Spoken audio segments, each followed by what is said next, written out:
Hello दोस्तों। कल बाजार से घर आते वक्त मैंने कुछ ऐसा देखा जिसे देखने के बाद मुझे बहुत अच्छी तरह समझ में आ गया कि श्रृंगार एक स्त्री के लिए कितना महत्व रखता है। आप सोच रहे होंगे कि मैंने बाजार में बहुत सी दुकानों को देखा होगा जिनमें श्रृंगार का सभी सामान मिलता है, या उस दुकान के बाहर श्रृंगार के सामानों को आजमाती महिलाएं, लेकिन मैंने जो देखा वो कुछ अलग था।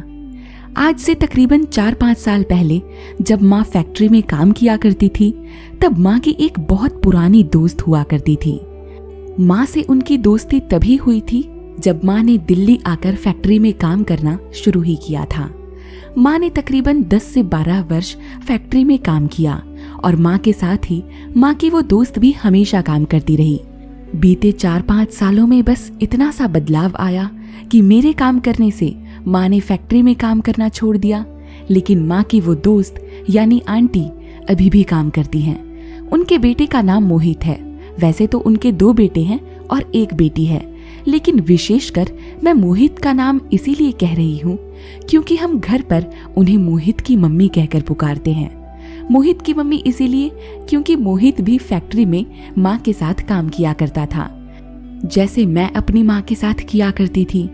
मुझमें और मोहित में बस इतना ही फर्क था कि स्कूल से आने के बाद मैं माँ का साथ दिया करती थी, लेकिन मोहित ने 6ठी क्लास के बाद अपनी पढ़ाई छोड़ दी थी। मोहित की मम्मी के पति यानी मोहित के पापा बहुत ज्यादा शराब पीते थे। तकरीबन 6-7 साल पहले ही उनकी दर्दनाक मौत हुई। कारण थी शराब। उनकी किडनी में पस बन गया था और डॉक्टरों ने जवाब दे दिया था। जब तक अंकल थे तब तक आंटी बहुत श्रृंगार किया करती थीं।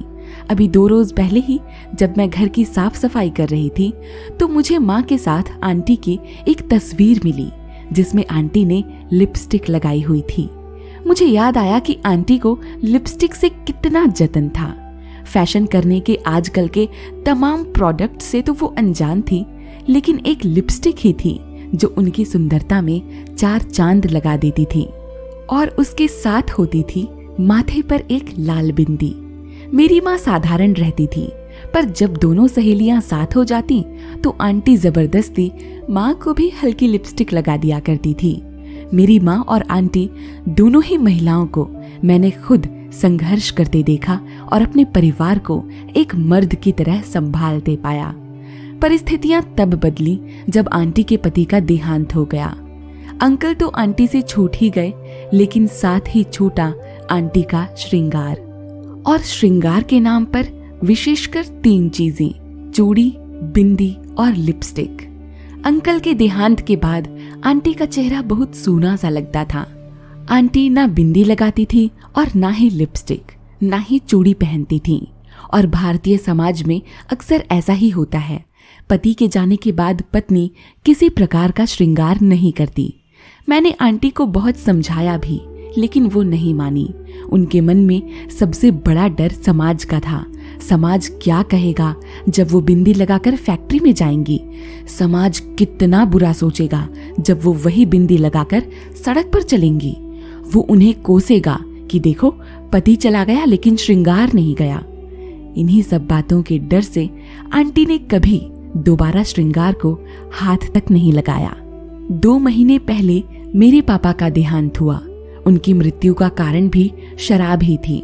जब पापा गए तब माँ, जो श्रृंगार के नाम पर मात्र एक बिंदी भर लगाती थी, वो भी उनसे छूट गया। मैं जानती थी कि माँ को बिंदी बहुत प्रिय थी, जैसे मुझे है और जैसे हर स्त्री को होती है। माँ ने आईने में अपनी शक्ल देखनी छोड़ दी थी। माँ शर्म के मारे किसी के सामने भी नहीं जाती थी और कारण बताती थी कि बिना बिंदी के मुंह भूत जैसा लगता है, इसीलिए नहीं जाऊंगी। अब तक तो माँ के मन पर पापा के जाने का दुख हावी था, लेकिन जैसे जैसे उस दुख का भार थोड़ा हल्का हुआ, मैंने माँ को समझाया। पहले तो पापा को याद कर ना रोने के लिए और फिर खुद से प्यार करने के लिए। मैंने कहा, माँ, समय के साथ दुनिया बदलती है, सती प्रथा भी तो बदली ना, जाने वाले तो चले गए, तू बिंदी लगा सकती है माँ। और अगर तुझे इतनी ही चिंता है कि तुझसे बिंदी लगाकर बहुत बड़ा पाप हो जाएगा, तो तू काले रंग की बिंदी लगा ले माँ। देख, काले रंग की बिंदी तो हम कुंवारी लड़कियां भी लगाती हैं। हमारे कॉलेज की प्रोफेसर्स को भी मैंने देखा है माँ, जिनके पति गुजर गए हैं वो बिंदियां लगाती हैं। इसमें ना ही किसी डर की बात है और ना शर्म की। फिर भी जब तक माँ गांव में रही तब तक माँ ने बिंदी को हाथ तक नहीं लगाया, क्योंकि गांव के नियम इन सभी मामलों में बहुत सख्त होते हैं। हालांकि मैंने माँ को फिर समझाया, माँ तू पहल कर सकती है, लेकिन ऐसे क्रांतिकारी पहल करने का जज्बा उस समय माँ में नहीं था। जब हम शहर को आ गए यानी दिल्ली में, मैंने माँ को एक बार फिर समझाया, लेकिन इस बार प्यार से नहीं, सख्ती से। आखिरकार मैं 5 रुपए की एक छोटी सी काले रंग की बिंदी की डिब्बी खरीद कर माँ को दे दी। अगले दिन जब मैं सुबह सोकर उठी तो मैंने पाया कि माँ नहा धोकर खाना पका रही थी। जब मैंने माँ के चेहरे की ओर देखा तो मैंने पाया माँ के माथे पर काले रंग की बिंदी चांद की तरह चमक रही थी। कितनी शक्ति है श्रृंगार में, और विशेषकर एक बिंदी में। एक बिंदी एक स्त्री का स्वरूप ही बदल देती है, उसमें आत्मविश्वास भर देती है और उसका व्यक्तित्व चमका देती है। एक बिंदी परिचायक है उसके साहस की, उसके नारित्व की और उसके ममत्व की। मैंने माँ को गले लगाया, लेकिन मैंने ये नहीं जताया कि माँ बिंदी लगाकर ही बहुत सुंदर लग रही है, क्योंकि मैं नहीं चाहती थी कि माँ का यह साहस टूट जाए। क्योंकि माँ के मन में अधर्म करने की सबसे बड़ी चिंता थी, वो एक छोटी सी बिंदी लगाकर। तो दोस्तों, अभी माँ को काली बिंदी लगाते हुए मात्र 2-3 दिन ही हुए थे कि मोहल्ले वालों ने माँ को कहना शुरू कर दिया कि हमारे यहाँ तो पति के जाने के बाद सबसे पहले बिंदी का ही त्याग किया जाता है, आपने क्यों नहीं किया? माँ चुप हो गई, क्योंकि माँ के मन में तो पहले से ही धर्म का डर था। शाम को यह किस्सा माँ ने मुझे बताया और मुझे अपने समाज पर तरस आया, विशेषकर उन स्त्रियों पर जिसने माँ पर बिंदी लगाने के लिए उंगली उठाई थी। माँ की आंखें नम थीं और एक बार फिर माँ पापा को याद कर गमगीन हो गई थी। मैंने माँ को एक बार फिर समझाया। मैंने कहा, माँ तुझे चुप नहीं रहना चाहिए था, तुझे कहना चाहिए था माँ कि समय के साथ परिस्थितियां बदलती हैं और सब कुछ बदलता है। कुछ प्रथाएं हैं जिन्हें हम स्वयं तोड़ सकते हैं। इस बार कोई राजा राम मोहन रॉय नहीं आएंगे हमारे रिवाज की बेड़ियां तोड़ने के लिए। और फिर ये कोई बहुत बड़ी प्रथा भी तो नहीं है, बस एक छोटी सी बिंदी मात्र है, वो भी लाल नहीं काले रंग की। इस बार मैंने खुद माँ के माथे पर एक बिंदी चिपका दी और कहा कि इस बार चाहे कुछ भी कह दे कोई, तू ये बिंदी हटाना मत माँ। माँ एक छोटे बच्चे की तरह सिर हिलाई और अपने काम में लग गई। कल जब मैं बाजार से घर आ रही थी तो मैंने देखा माँ की वही दोस्त जो माँ के साथ फैक्ट्री में काम किया करती थी, यानी मोहित की मम्मी। उन्होंने काले रंग की एक बिंदी अपने माथे पर लगाई थी और वो सड़क के किनारे किनारे चल रही थी। मैंने आंटी को देखा तो सबसे पहले मेरी नजर उनकी बिंदी पर पड़ी और मुझे अचानक से याद आया कि मैंने कितना संघर्ष किया था आंटी को वापस इसी बिंदी को स्वीकार करने के लिए। लेकिन इतने सालों तक आंटी ने कभी श्रृंगार की किसी भी वस्तु की तरफ देखा तक नहीं। कल जब मैं आंटी को वही काले रंग की बिंदी चिपकाए देखी तो मैं समझ गई कि हो ना हो आंटी ने जरूर यह साहस माँ से पाया है, क्योंकि अभी 3-4 दिन रोज पहले ही वो हमारे घर पर आई थी और हमेशा की तरह सूने चेहरे के साथ उदास थी। जरूर उन्होंने माँ के साथ बिंदी लगाने के विषय पर चर्चा की होगी। मुझे नहीं पता कि निष्कर्ष क्या निकला, लेकिन परिणाम बिल्कुल मेरे सामने था, जो आंटी के माथे पर काली बिंदी के रूप में चांद सा चमक रहा था।